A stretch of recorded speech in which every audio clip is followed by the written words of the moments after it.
4 o'clock in the morning. र म चाहिँ अहिले ठ्याक्कै दिपाङ लेकमा पुगेँ।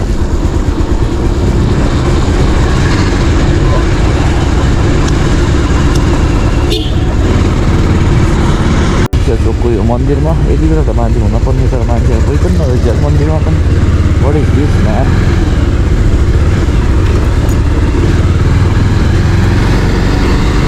यहाँ चोकमा बस्छु भन्दाखेरि मेरो एकजना साथी Umesh,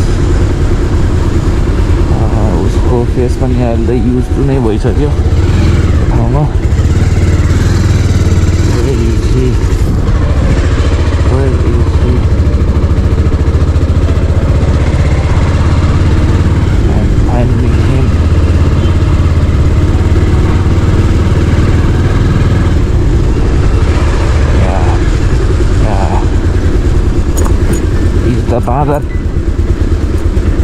The father is here. And the double bag Yamaha. Yes, Yamaha. What there? I'm the pulsar pura. You do it on the I'm in the do leg of अहिले चाहिँ 4:30 5 कति भयो टाइमिङ चाहिँ एक्ज्याक्टली थाहा भएन। र बाटो चाहिँ झोस्दै छ, बाटो झोस्दै छ, त्यही भएर एकदम टाइम लागिरहेको छ। बिस्तारै जाँदैछ हामी।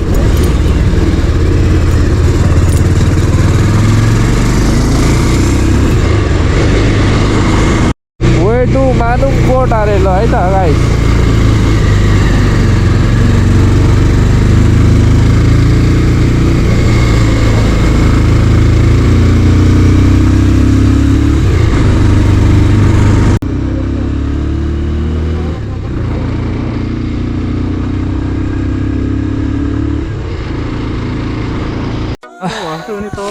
फाइनल्ली मानुङकोट चाहिँ आइयो। हालत चाहिँ बेहाल छ कसम। यस्तो बेहाल हालतले आइपुग्यो मानुङकोट। भाइब्स नै छुट्टै छ क्या। तल त आउँदाखेरि त पुरा बादलै बादल थियो कि यस्तो खुल्ला हुने एक्सपेक्ट नै गरेको थिएन। अनि बाटो चाहिँ यस्तो खत्तम छ यो हाइवे। लास्टै झुर बसा ल। ल फाइनल्ली हामी चाहिँ आइपुग्यौँ मानुङकोटमा। ढिलो चाँडो दुःख सुख जस्तो भए पनि मानुङकोटमा आइपुग्यो। एकदम बवाल छ। अलिकति मात्र मिस भयो हाम्रो त्यो सनराइज। अनि सनराइज चाहिँ हेर्न पाइनँ, तर जुन हेर्न पर्ने जुन भाइब्स थियो त्यो भाइब्स चाहिँ अति नै बवाल आइरहेको छ यहाँ तलको होइन। यस्तो बवाल छ। ड्रोन सटहरू पनि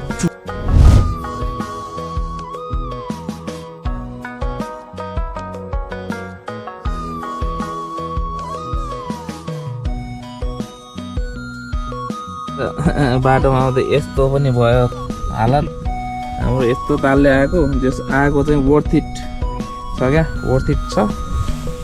हामी आएको खेर गएको छैन, एकदम वर्थ इट छ। मेरो साथमा छ मेरो लजालु साथी। आज हामी मानुङकोटमा छौँ है। यहाँ आएर रमाइलो भयो, राम्रो भ्यू देख्न पाइयो, सनराइज पनि देखियो। ठिकै छ, राम्रो छ।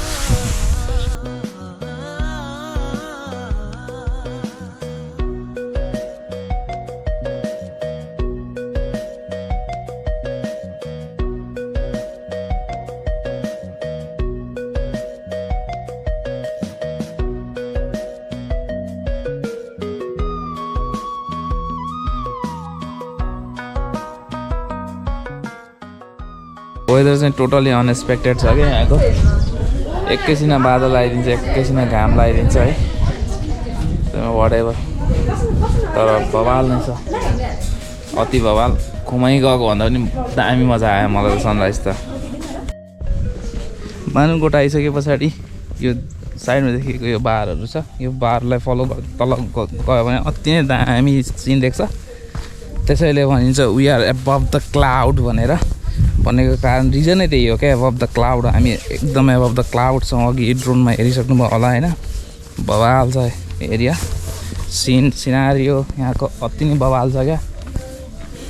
मलाई एकदम धेरै पहिलाबाट आउन मन लागिरहेको ठाउँ हो यो। अब अहिले चाहिँ जुर्यो भनौँ मेरो साथी उमेशको साथ ले गर्दा पनि यो ठाउँमा आउन पाइयो। तर आउनलाई बाटो भने त्यति चाहिँ इजी छैन। 2 व्हिलमा आउनुहुन्छ भने आउँदैन आउनुहोस् भन्छु म, यो के बाटो नभनिदिन्छ मलाई। हामी चाहिँ यो एन्ड पोइन्ट नै होला अलमोस्ट, यो तल मानुकोटको तल आए पछाडि चाहिँ यहाँनिर हाम्रो दिदीको क्याफे छ। यो क्याफेमा आउनुभयो भने चिसो तातोको व्यवस्था छ, दिदीले राम्रो बनाएर दिनुहुन्छ होइन त दिदी? दिदीकोमा अहिले हामीले चाहिँ चिया अर्डर गरेका छौँ, चिया खान्छौँ होइन त दिदी? समस्याहरू त धेरै नै पहिलोभन्दा त आज बाटोहरू मिल्यो, बाटो त अलि पानीको दुःख, सामानहरू ल्याउन नि अलिक महँगै पर्छ अझ यहाँ माथि त सामानहरू ल्याउन नि। अनि मैले यहाँ खाजाहरू बनाउँछ, रोटी, अब ढेँडोहरू सिस्नोहरू बनाएर दिन्छ कि सिजनमा, मकै भट्टाएर, लोकल कुखुराहरू, लोकल रक्सीहरू त्यसरी खोर्नेले त्यसरी दिन्छ। अनि अरू त्यति नै हो बनाएको। मकैको चामलको भात खान्छ भने पनि त्यो बनाइदिन्छ। ढेँडो सिस्नोहरू पाइन्छ कि यहाँ सिस्नो पाइन्छ, अनि सिस्नोहरू पनि बनाइदिन्छ। मकै भट्टा भुटेर अनि रोटीहरू, परौठाहरू नि बनाउँछ। त्यसरी बनाएर सिजनमा चाहिँ राम्रै हुन्छ। आजभोलि चाहिँ खासै सिजनमा जस्तो थिएन नि बाबु, यहाँ यस्तै हुन्छ भनेर जानेको भए त हामी पनि तल झर्ने थिएन नि। हामी तल झऱ्यो 59 सालमा तल झऱ्यो। अनि फेरि अब केटी पढ्नको लागि तलै सजिलो है। फेरि यहाँ बेसीमा त्यो ब्यारेक माथितिर बेसी यता चापाघाटको एरिया। अनि फेरि उक्लेको नि यहाँ माथि उक्लेको नि म नि 3 वर्ष भयो कि। फेरि अब यहीँ अब राम्रो भयो, अब मान्छेहरू घुम्न आउने हेर्न आउने भए, 2 पैसा कमाउने भने फेरि आफ्नै ठाउँमा त्यो त एउटा विकास जस्तै भयो नि त। पहिला दुर्गम थियो, अहिले फेरि राम्रो हुँदै गयो। अब त्यो फेरि हामी झरेको त्यो पुरानो घर नि नभत्किएको। हजुर, त्यही कारणले नि त्यसैमा अलिअलि मर्मत गरेर अनि फेरि उक्लियो। अनि अब सबै मिलेर पानी ल्याउने त्यो गर्दैछ। त्यो चाहिँ पानी ल्याउने। अनि मेन समस्या यहाँ पानीकै रहेछ। अब बाटो त यतिको राम्रै छ, मेन समस्या पानीकै हो बाबु। अब मन्दिरको लागि नि बजेट परिसकेको छ। अब मन्दिर नि त्यहाँनिर मन्दिर अलिक ठुलो बन्छ कि, ठुलो मन्दिर बन्छ, सिद्ध मन्दिर, दुर्गा मन्दिरहरू त्यो बन्ने अब बन्छ त्यो चाहिँ। अनि यहाँ छेउछेउ अब सिडी बाटो नि हुने, त्यसको लागि नि परेको छ कि बजेट। सिडी बनाउने कुरो छ, सिडी भयो भने राम्रो हुन्छ नि, घुम्न आउने मान्छेहरूलाई हिँड्न सजिलो भयो। सिडी बाटो अब यो वर्ष कहाँसम्म आइपुग्छ, त्यसरी चाहिँ सिडी बाटोको चाहिँ परिसकेको छ। यहाँ घुम्नको लागि यो कुहिरो लागेको हेर्नको लागि बाबु असोज कार्तिक मुक्सिरसम्म, मङ्सिर पुससम्म नि हुन्छ, माघसम्म नि हुन्छ। हुन त सबभन्दा राम्रो अझै राम्रो चाहिँ असोज कार्तिकमा हुन्छ। त्यति बेला जाडो पनि ठिक्क हुने भयो। अनि यहाँ कुहिरो पनि, कुहिरो यहाँ अलि माथि देखिन्छ। अहिले त तल छ नि त कुहिरो, त्यति बेलाको समयमा अलि माथि देखिन्छ। अनि फोटोहरू खिच्दा पनि बादल माथि के अरे बसेर खिच्नु जस्तो फोटो कि।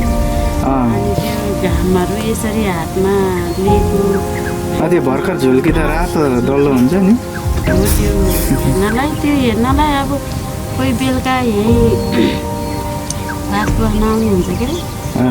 मेरो मान्छे बास बस्ने ग्रुपमा बस्ने ठाउँहरू छ। अनि त्यसरी कोही बेलुका आउनुहुन्छ, कोही तलतिरै बसेर माथि बिहानमा आउनुहुन्छ, राति नै। त्यसरी जाडोको सिजनमा चाहिँ राम्रै हुन्छ, सकेसम्म के अरे खट्न सके राम्रै बिमार हुन्छ कि जाडोको सिजनमा चाहिँ भनेर फेसबुकमा नै हालेको थियो। सुदीप खाजा घर, हजुर सुदीप खाजा घर के अरे सुदीप खाजा घर भनेर छ। अनि बास बस्ने ग्रुपमा बस्नेहरू खाना बस्नको लागि राम्रो व्यवस्था छ। बस्नको लागि हामी बनाइदिन्छ कि टेनहरू पनि छ कि हामीले सुरु टेन नै राख्यो।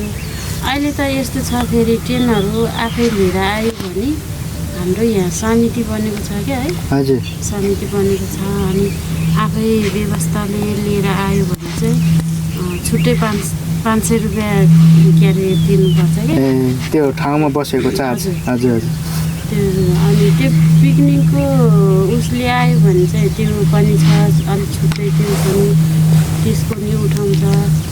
अनि आफै टेनहरू लिएर आएर बस्यो भने पनि त्यो पनि 500 रुपियाँ चार्ज उठाउँछ क्या। अनि हजुरहरूको टेनमा बस्दा चाहिँ कति छ? अब हाम्रो टेनमा बस्दाखेरि 500 800 त्यसरी छ। 500 800 अनि कोठाको ग्रुपमा अटाउने छ। सिङ्गल रुमहरू छन् होला? सिङ्गल रुमहरू पनि छ। त्यो हाम्रो त सानो एटेच छैन के है। हजुर सिङ्गल रुमलाई त्यो 2 जना अटाउनेलाई 500 रुपियाँको छ। अनि अलि धेरैजना अटाउने 1500सम्मको। हामी यो ठाउँमा आएर एकदम बवाल रमाइलो भयो, एकदम दामी भयो। हामी अब एन्ड अफ हाम्रो ब्लगमा छौँ। ब्लग चाहिँ अब एन्ड गर्दैछु। यहाँको जस बारेमा अलिकति के कुराहरू जान्न पायो, बुझ्न पायो, अलिकति पानीको दुःख रहेछ भन्ने कुरा गर्नुभयो त दिदीले। सो सपोर्ट गर्नुपर्छ, हामी सबैले सपोर्ट गरौँ यो ठाउँलाई।